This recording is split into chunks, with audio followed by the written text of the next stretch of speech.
let me.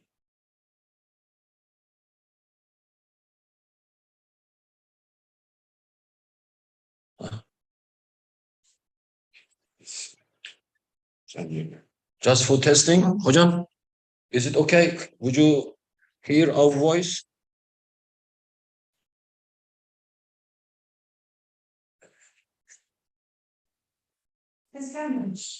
How about now? Great, thank you very much. أعوذ بالله من الشيطان الرجيم بسم الله الرحمن الرحيم الحمد لله رب العالمين والصلاة والسلام على أشرف المرسلين سيدنا محمد وعلى آله وصحبه أجمعين. Respected participants, our Institute of Islamic Economics and Finance, is organizing first international seminar series, and our first honored presenter and speaker is from a very beloved country where our let's say beloved country, Malaysia. His name is Dr. Muhammad Shafiq Burhanuddin.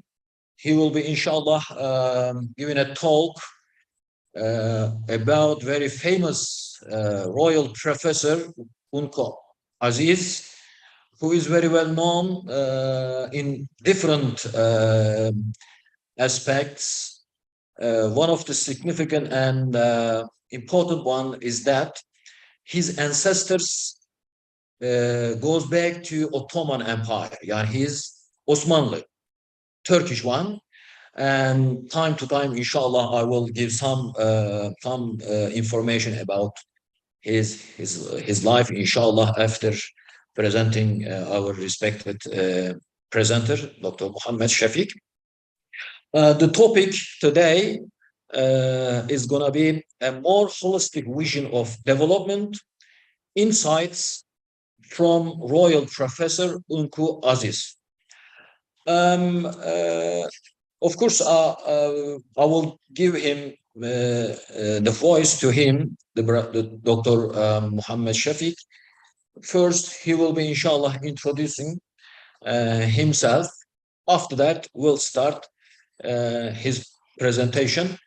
I hope you will be enjoying while you are watching or listening, depends on in which media that you are using. Although it is now live on YouTube. Well, Dr. Muhammad Shafiq, welcome to our institute. We are honored to have you here. Hopefully, you'll give a very insightful presentation. It's yours, please. Thank you. Thank you. Alhamdulillah, thank you very much, Professor Saim. Before we continue, may I suggest we turn off the YouTube channel here, because I think otherwise we'll keep on hearing our voice on our own laptops. Oh, yeah. Yeah. So from here, I think, right? Yeah, we can mute it perhaps when we. Okay, good. Right, okay. So we can now just focus on the one. So indeed, it's a real honor, Professor Saim Kaya, to be. Personally, I have heard of your name since your many years serving in Malaysia at the International Islamic University of Malaysia. You are someone who is respected in the academic circle in Malaysia. My own teacher, my supervisor, Professor Muhammad Zaini Osman, sends his salam. Wa alaikum salam wa Remembers rahmatullah. working with you and remembers you fondly. Yeah, that's right. So Alhamdulillah, and this I'm representing the Institute of Islamic Understanding Malaysia, which is actually a think tank under the Prime Minister's Office, Government of Malaysia. In particular, I'm under the Academic Center of Economics and Social Studies. So I'm not a theologian, I'm not a mutakallim, I'm not a philosopher, but alhamdulillah, I try to share something on that would be perhaps of benefit to those in your field, inshallah. In your institute, inshallah, which I made to understand is the first Institute of Islamic Economics and Finance. In Turkey. In Turkey. That's right. And in the Muslim world, I don't think there is that many, because although in Malaysia, we have this INSEF, Institute of Islamic Finance, but the focus more is on Islamic finance. the word economics is not there in the name of That's the right, institute, yeah. right? So inshallah, I feel that inshallah this institute will be a very important institute of Islamic economics and finance in the Ummah, in the Muslim world. And Inshallah. we'll be collaborating with Malaysian institutes, inshallah. Yes, inshallah, inshallah. So it's very important, and I feel humbled and honored that you're willing to host us for this particular session. As I said to Professor Saim before we started, that I'm here to learn as well from your knowledge, from your insights, and your colleagues. Because although, as you mentioned, the name of Professor Ubaidis is maybe known in Malaysia, maybe not so known in Turkey or the past, but Unfortunately, he's not very well known scholar, even our relatives, exactly. from Ottoman. As part of your family members, so I feel that maybe you would be interested here to learn to hear about what I'm about to share. Yeah, inshallah. Delighted. Should I share the slide in Sure. Zoom? Let's see.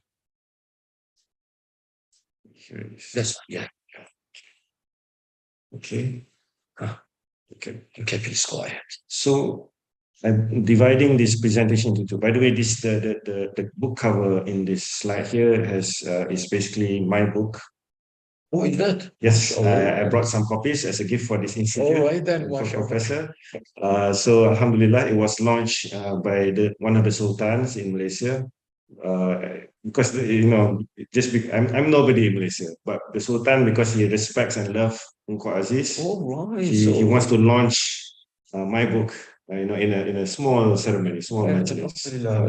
That's really very good. So basically, it was based on my master's thesis. Okay. So as a book, but it is, to my knowledge, it's the first book that will tell you about Unko Aziz, an academic study on Unko Aziz in English. Yes. So inshallah, so my presentation is based on this. Next slide. Okay, next slide. Let's see.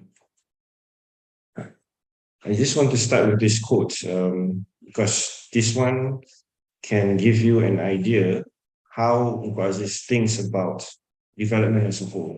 I see. Because although he's a Muslim living in a Muslim majority place, by the 20th century period, like many parts of the Muslim world, we have been disconnected from our Muslim legacy, knowledge legacy and whatnot.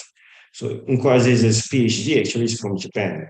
Because at one time, Malaysia was occupied by Japan. Unfortunately, yeah, I know. And they wanted to build close. Short period of time. Short period. Maybe 1 year or less than some. That's right. Yeah. But they are very strategic, the Japanese. They want to be close to a very talented individual like Unko Aziz.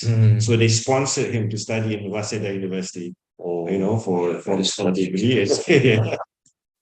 So, but interestingly, Unko Aziz, although he studied in Japan, and I will share more about his family background. But basically, by the time he's in his maybe 60 years old, he made a very explicit statement that when we talk about development in Muslim states, it's not just about material conditions, but also there must be some spiritual improvement. I see. Spiritual life of the people. So it's not a separate thing for this material, socio-economic condition as well as the spiritual condition of the people. It must go together. Go together. Yeah. So he doesn't think in a separate terms like many economists. So Unko Aziz, this is a picture of him. Yeah. He's a pioneer in many sense in Malaysia, the first economist, the first professor, and the first vice chancellor of a university in Malaysia. Yeah, I remember when I first time went to Malaysia, to University of Malaya, I heard his name. Yes. And then people told me that he's also from Turkey, originally from Osmanlı. I said, really, who is that person and professor? Yes. I was really interested to meet him. Yes, and he doesn't look like a Malaysian. He looks more like Turkish. That's right. He's very handsome. One of the most good-looking scholar in Malaysia because of his Turkish blood. Thank you. Just like Sayyid Muhammad Naqib al-Attas. Yes. They are relatives, right? That's right. So, but in a very brief survey, why he's so famous is because he's not only a scholar and academic, which produces academic papers, but he helps to create institutions. He's an institutional builder.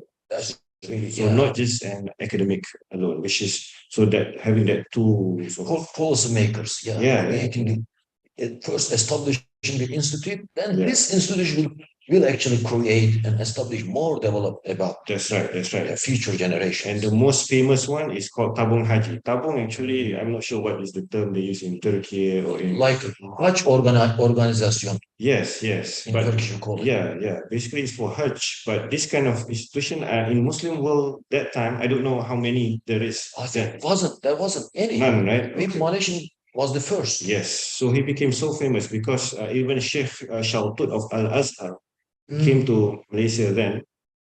He had to present, Unko Aziz presented his proposal about this Hajj organization to get his endorsement or to get his advice.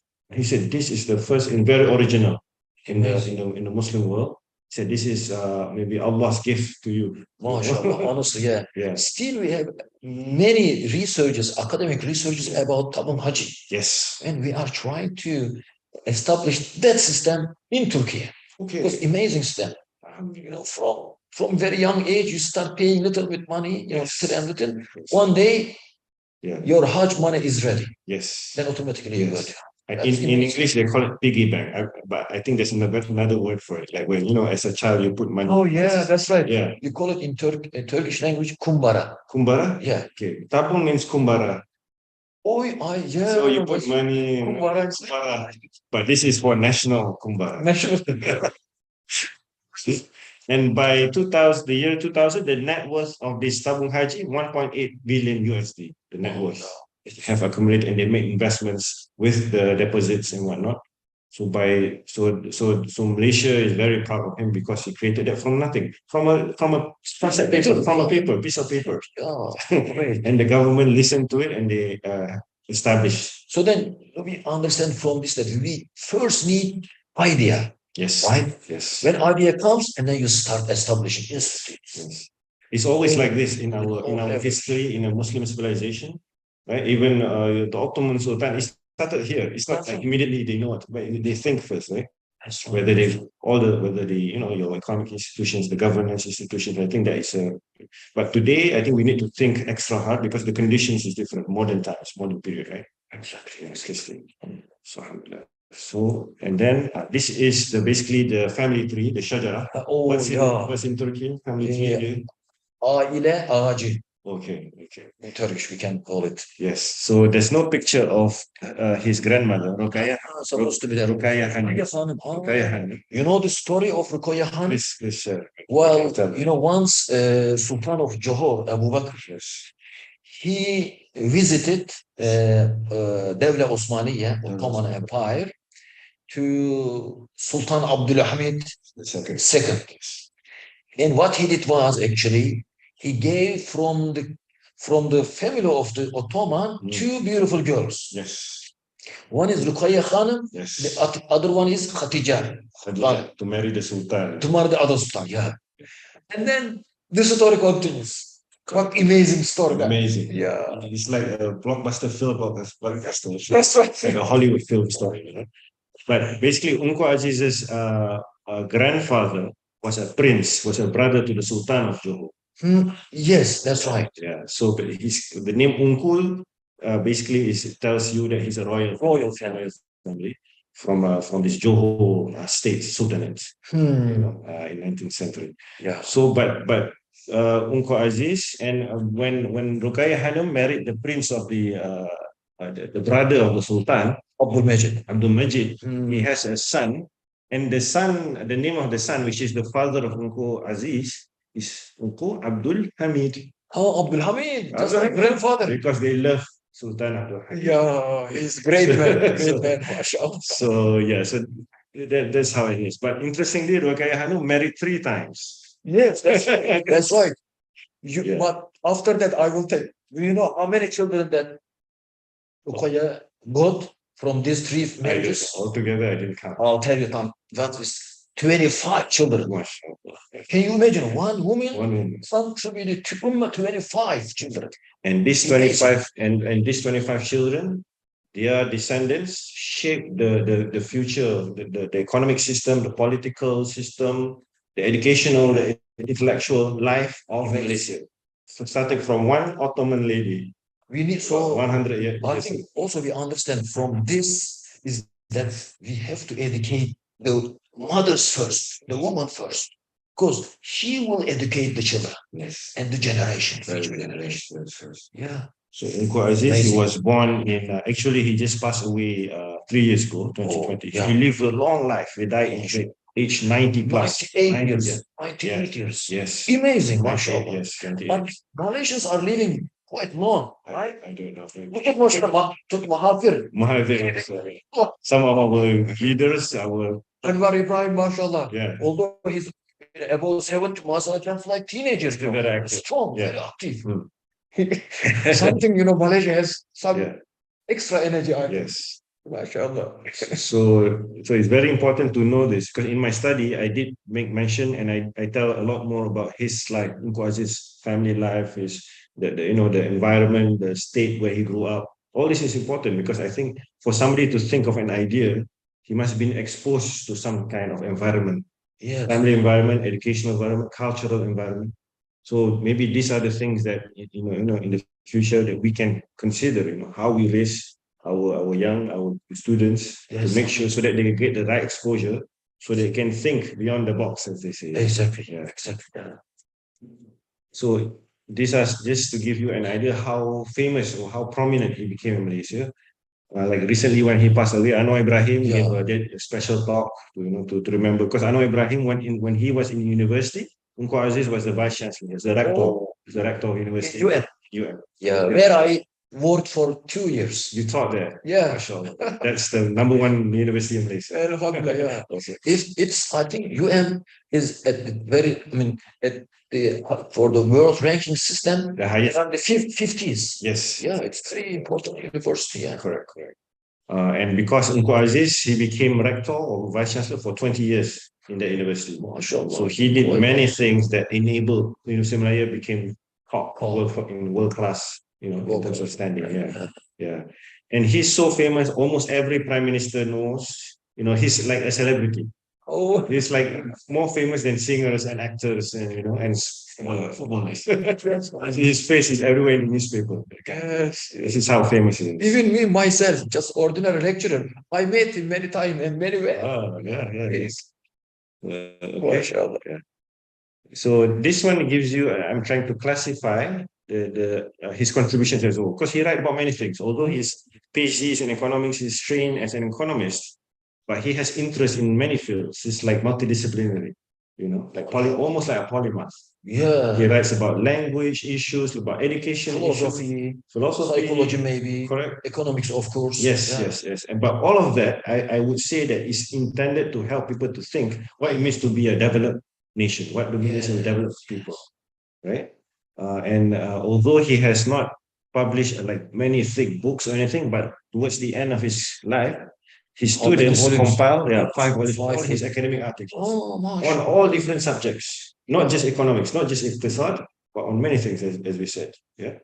So I would say that his contributions, in one sense, yes, the most important one is socio-economic life, but also higher education, because many of his graduates became either political leaders, became bureaucrats, became corporate leaders. That's right. Yes, because and even like very senior government officials, and they somehow they still remember, they're inspired by Uncle Aziz. Yes. So in a way, he contributes to the higher education of the Malaysians also. Among them, of course, not the only one, but among very influential figure in Malaysia. But what is rarely being said, but what about Uncle Aziz that I'm trying to suggest, and I mentioned this to the Sultan in Malaysia, is that he expands the frontiers of development in the sense that he does not about only a limited sense of development, just economic development, but more in many sense as well, including the cultural improvement, the ethical, right, the moral. That's what I mean by holistic vision of development. That's what I'm suggesting. Yes. Right? Because even before the United Nations talked about sustainable development goals, he already spoke about this in Malaysia. And in fact, in the 1980s, he was invited by the United Nations to give his input for like the development agenda of the United Nations. So maybe his input contributed to sustainable development. Yeah, no, indirectly. Yeah, because very comprehensive, right? Jeez. Yeah. Okay. before I go further in terms of presenting to you what exactly is his development vision, or how he contributes to like a more holistic vision of development, I have one statement of his about Islamic economics, because he has interest in this, because he has always have interest on what is the role of religion to economic thoughts, to economics, as well as development, right? Because he's well read, very well read. You know, they consider him like a Renaissance man, like in the world. Yeah, that's why he's Right? yeah, he's I know that he's known as a Renaissance man. Yeah. He reads a lot of books. Russian books. He reads Russian literature, Western literature, Japanese poetry. And also I heard that he used to be reading at least one book in a week. One book at least. So of course it develops him in many aspects. Yes, and of course, among the books, aside from all these world literatures, of course, he looks into Islamic literatures. Al-Ghazali, Jalaluddin Rumi. He loved Jalaluddin Rumi. Yeah. He would quote Jalaluddin Rumi in his university of meetings, and introduce them to this wisdom of Maulana Rumi. Yeah. You know? And Ghazali and Ibn Khaldun. You know? He recommends Muslim students to make sure you read these books, even though you are studying economics or a particular field. For him, you must be familiar with all this. That's right. It develops your spiritual life. Yes. And also psychological life. Yes. And that's part of development for him, not a different thing, right?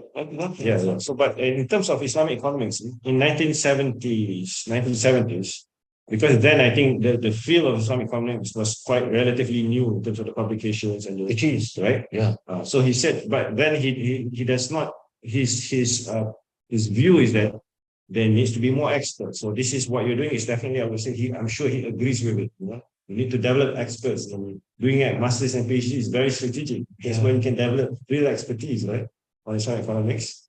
And for him, he knows that there should be a school of thought, a group, you know, not only merely publication, but there must be a school of thought and a group of experts who who knows the subject matter about economics and religion, very deeply, so that we can actually engage with Western economic thought, Western economic, not so that we're contributing to that discourse and enriching it, perhaps, right? That's right. Enriching and reconciling.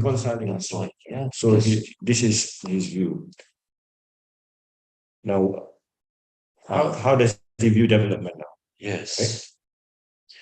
Right? Now, from my limited survey and research, I think in the Western sense, number one, as I said, is always limited to economics, and even then, it's a very limited meaning of economics. It's not like what we mean by it. It's not like in still use here, right? That's right. Yeah, like in the West, it's development is often automatically people will say, this is economic development, but it's a capitalist one, nothing to do with iqtisad in the Islamic sense, And then it's very materialist. It does not consider spiritual reality because it affirms material reality only, right? So, and also doesn't see things in a big picture. So that's why they don't talk about spiritual reality partly because they don't see what is the relation between ethics, spiritual life, psychology, Maulana Rumi, Ibn Khaldun, to this development. There's no connection. This is a modern Western way of looking at it. Yes. Right? But Muisef, he's saying we need a cross-disciplinary approach because the problems in the modern world, although you see environmental problems, social problems, economic problems, actually they're connected because this is they're connected. So to solve the problems, you need cross-disciplinary, not just one discipline. But because he's a leader of university for 20 years, he said many of the faculties we're not working together well enough to try to solve the problem of our nations and our societies. So there must be a way that there is a cross-disciplinary approach. Actually, this way of learning is our civilizational method. Because when we look at our great scholars, they have multidisciplinary knowledge, right? They know how to connect. How to connect one knowledge to another knowledge, one discipline to another discipline, and it gives you extra understanding of the life, of the discipline. So then you'll contribute to the society and the field more. Yes. That's very important. And So which means that he followed his ancestors. he follows his ancestors, because I think the fact that if you do more research, you study your past, your forefathers, you study their books, you can see this is the method that is still relevant. It's not just historical. It's still relevant. Exactly. Because in modern times now they're trying to go back to that. That's why this is the UN's Sustainable Development Goals. They talk about 17 goals, which addresses many problems, not just economics, not just environment. It's like everything is connected, is there. Yeah, that's When they talk about development. Right? So now even the Western civilization is starting to realize that. And then this is a Malay statement, but basically he's saying that when you look at Islamic history, Muslim civilization, you must not only look at their history or past, but you need to see we can derive a model, economic model, developmental model, right? Not just to see history as if finished, dead. No, for him it's still alive. It is, yes. Yeah, still lessons. There's still lessons. Exactly. Yeah. We say actually, if you don't know your history, you won't be able to know your future. Yes. For that reason, you build actually your future based on the history. And I think Turkey is a very good example of this model, this approach. That's why you preserve the historical buildings. Oh yeah, it's very important. It is. You know, almost just 20 years time, we started restructuring or preserving our historical things. Yes. Heritage. Yes. So this is really important. Yeah, because I know Uncle Aziz, he must have traveled to Turkey a lot. Yeah. And he gone to Andalusia, to many Muslim cities and civilizations and heritage. And then from there, that's why he has a more holistic vision of development. Yes. So it's very important also. Maybe Rehla should be part of faculties of this program. Travel around the world. That's right. Okay, and then this one, he in an interview with a Japanese magazine, he said, "Look, the Islamic experience as a whole, from the past, whether from the Mughal, from Tashkent, Alhambra, everything, Alhambra, still instructive. As a whole, it's not ceased to be instructive, meaning it's still relevant. Because now these days, sometimes we tend to think it's no longer relevant. It's not. There's nothing to offer us. Right? Sometimes it's just seen as a commercial value, just a tourism. Yeah. This is okay, this is good. People want to come to your place because of this. That's right. There's also more. Yeah, you can guide, you can inspire, revitalize your future, your socio-economic life, your developmental direction, right? Gives you vision. Gives you vision. In the past, you were like that. Yes. So you have to be better than and more than that. Yes. And very important, because in most parts of the world, they don't have a very good vision guide their development. Yeah. So they may have great infrastructures, but problems, social problems, moral problems, and great injustices, economic injustices, social injustices. Yes. And you see many good leaders. Yeah. Leaders would take you to the future. Yes. Well, alhamdulillah, as we are Turkey lucky now. Yes. But you Malaysia also lucky. We will work together. We have to work together. Yeah. Continue the Yeah. And we need to show the world. But not only that, so as we said earlier, he's not only familiar with Muslim literatures, but also world literature. So he's saying here, you see, even though Malaysia wants to become a scientific and progressive society in the next century, 21st century, because he wrote this in 1990. When Prime Minister Mahathir, one time he talked about Vision 2020 for Malaysia. Yeah, we want to be a developed state by 3 years ago. But it's difficult because you need to do many things, including what Francis is saying here. You need to expose the learners to these great works of the past, right? Creative works, discourses of mankind across the globe. Look at his library there. mashallah, yes. Amazing, Yeah. And every academician must have. Yes, because great library. Because you can be a scientific country, you can be an advanced nation, but you must have balance. So that not only they know science, not only know economics, but also they know about the humanities, what the psychology, the ethics part, right? So that it's more holistic.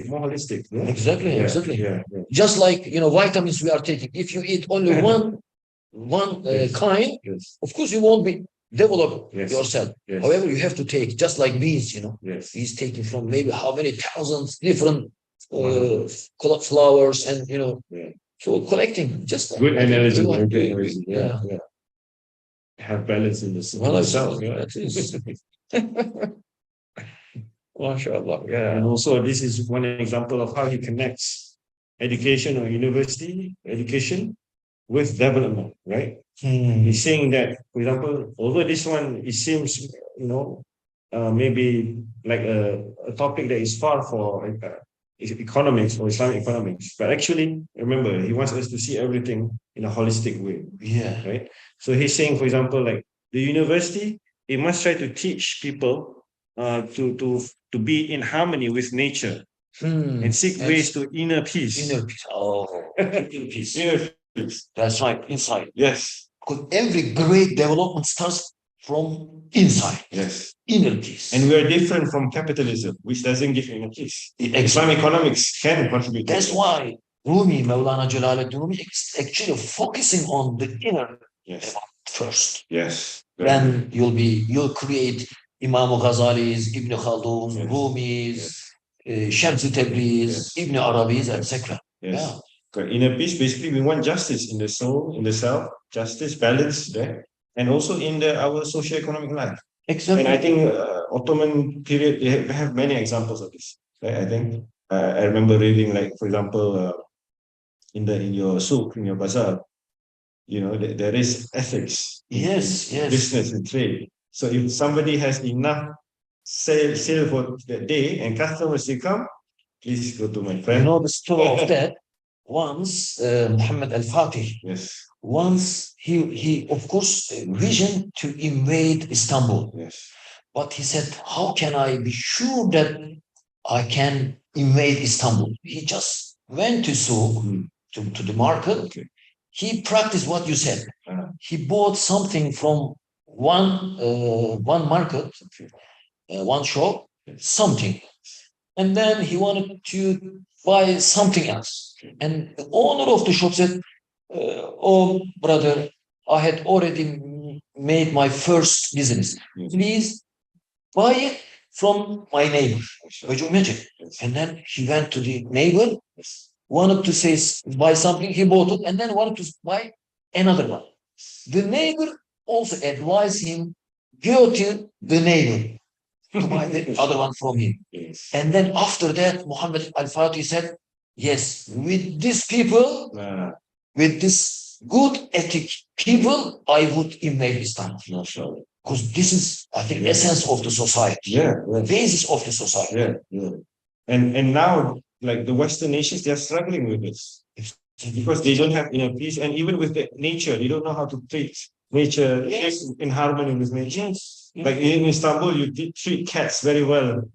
Cats, dogs, everything.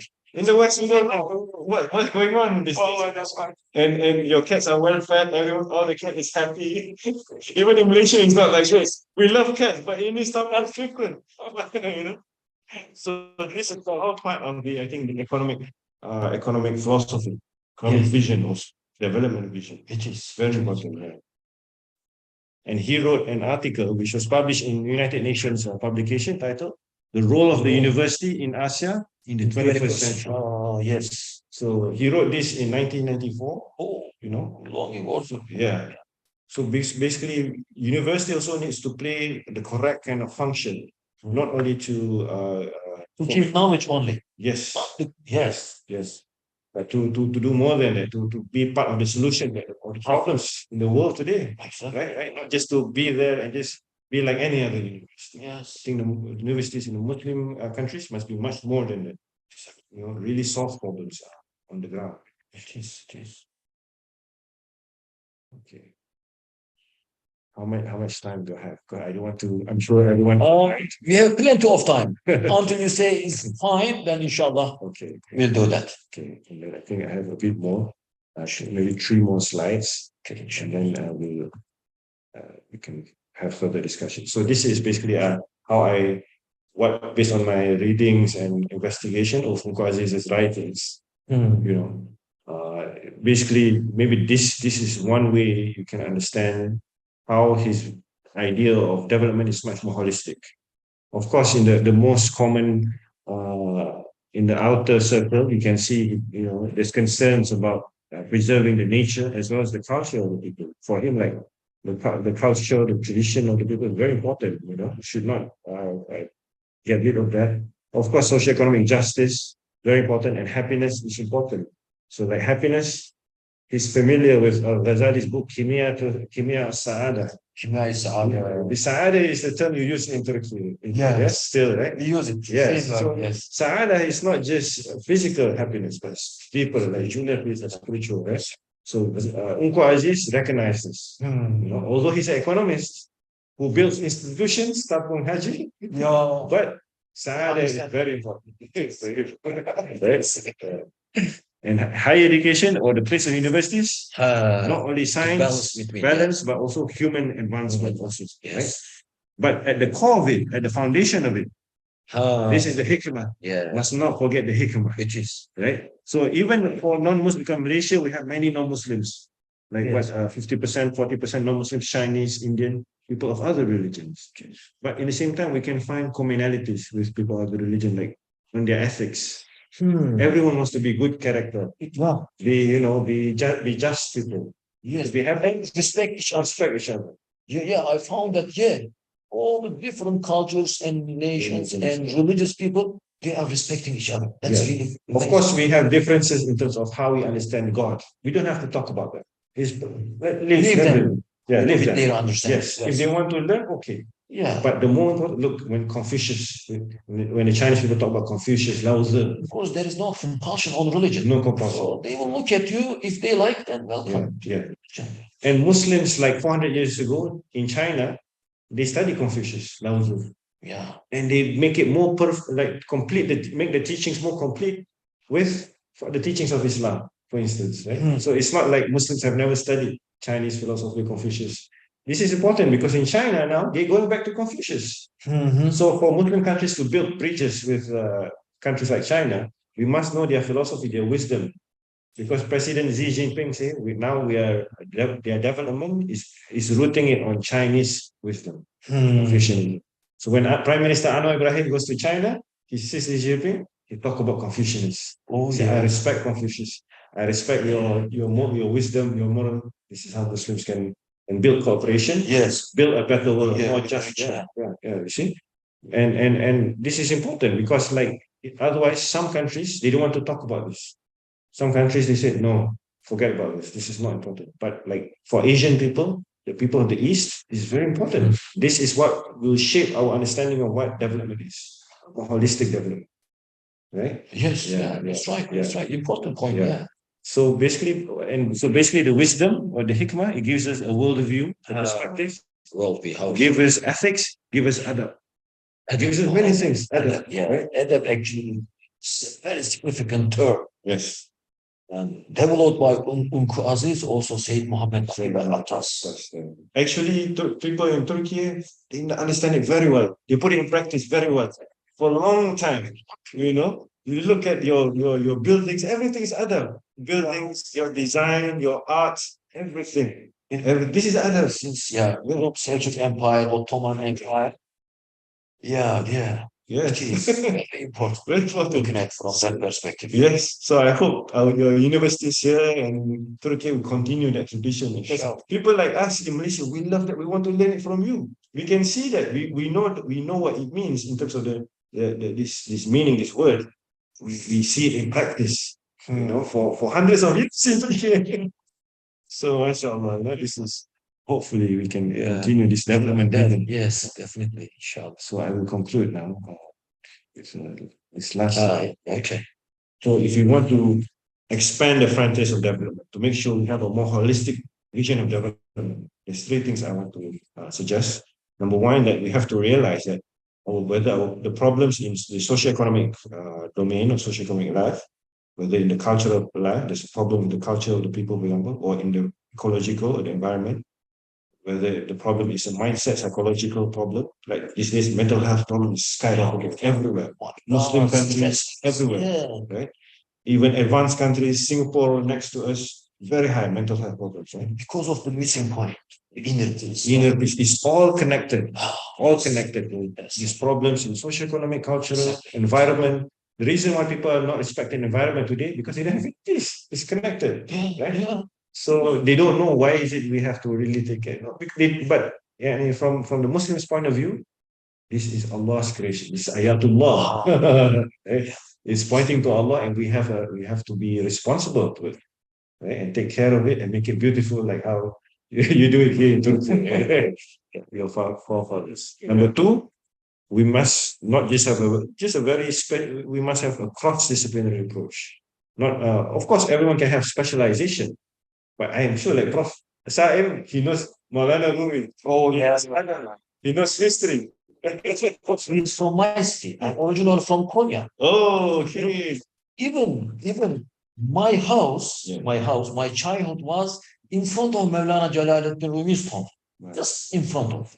Wow. We used to be reading his Mesnevi all the time. Yes. And the first sentence starts with Vishnev Shikayet Mi Konet, and then continues, of course, it's in Persian language. Wow, so it's amazing. The book of Mesnevi. Yeah. Every individual, not only in Turkey and the Muslim world, all over the world, must read the book of Mevlana Celaleddin Mesnevi. It has everything. Believe me, it has everything. Yes. Wow. Yes. And also in the modern times, that one is the basis for the right kind of economic vision for us. Also. Yes. So don't be greedy.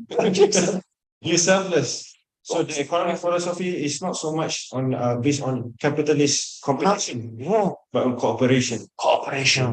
Ta'awun. And don't think about your ego. Think about others. Right? And help others. So this is mashallah. It's very important. Yeah, amazing. And lastly is my point about what you said, inner development. Oh. Because we only talk about outer development, material development. Even sustainable development goals is very materialistic. Needs to be upgraded, I think. In fact, some academics and professionals in Nordic countries, they started a new movement, inner development goals. Wow. You can Google that. I see. New initiative like last several years. They're not Muslims, but they realize that sustainable development is not enough. No. You need inner development goals to achieve the sustainable development goals. Just like a bird who has two wings. With one wing, you won't be able to fly. Yes. So you need two wings. I think that's all I can share, Professor. Well, I hope to learn more from you and your colleagues, and inshallah, perhaps our relations and our collaboration will go far, very long. We must continue, inshallah. Be sustainable. Sustainable. Relationship, inshallah. Well, respected participants and listener and brothers and sisters, I'm very pleased to have brother Dr. Muhammad Shafiq bin Burhanuddin, who is a very well-known brother. I used to know him while I was in Malaysia because I worked in Malaysia for 12 years. I had a lot of friends and relatives, brothers and sisters. Whenever someone comes from Malaysia, I feel that my own brother came, I feel that. So, alhamdulillah, we have great relationship, not only current time, from the history, from Ottoman Empire times, alhamdulillah, which goes back, not only Ottoman Empire time, our relationship, which goes to Seljuk Empire time. Really? Yeah, you know that first Islam came to Malaysia through two ways. One is Hadrami way, those from Yemen, people came to Central Asia in order to spread the Islam. And another way is actually from Rumi people, where Anatolian and Konya and those people. Okay.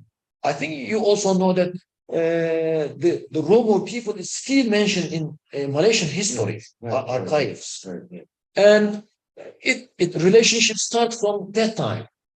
And after that, every century, some relationship increased. For example, when the Portuguese people attacked to Malacca, 1511. Yes. That time, Ottoman Empire sent troops Yes. in order to help brothers there. Yes. And then continues until the Abdul Hamid the second, and then our time, current time, alhamdulillah. So you are coming here and increasing the development. Yes. And to Alhamdulillah. show our appreciation to the people of Turkey. Thank you very much. I'm very pleased to have. Well, in order not to bore you, respected brothers and sisters, first I would like to thank Dr. Muhammad Shafiq with his beautiful, very influential, very important points that he raised and introduced our relative royal professor Unku Aziz. His when you look at his picture, like grandfather of Turkish persons, his mashallah. Honestly, we lost him unfortunately 3 years ago. Yes. It's a great loss. He lived mashallah 98 years. Allah subhanahu wa ta'ala blessed him with a long life. May Allah bless our good leaders, inshallah, also to serve Ummah Islam. And also we wish all the best and increase our relationship between Malaysia and Turkey. Well, I believe that there is no question since it is just one way of giving presentation. Yes, no problem. We believe that, inshallah, this kind of program will continue since it is first program, Yes. international seminar program. Congratulations. We had it with Malaysian people. That's Yes. very important. Which means that we love Malaysian people Yes. who are our brothers and sisters. Hopefully, our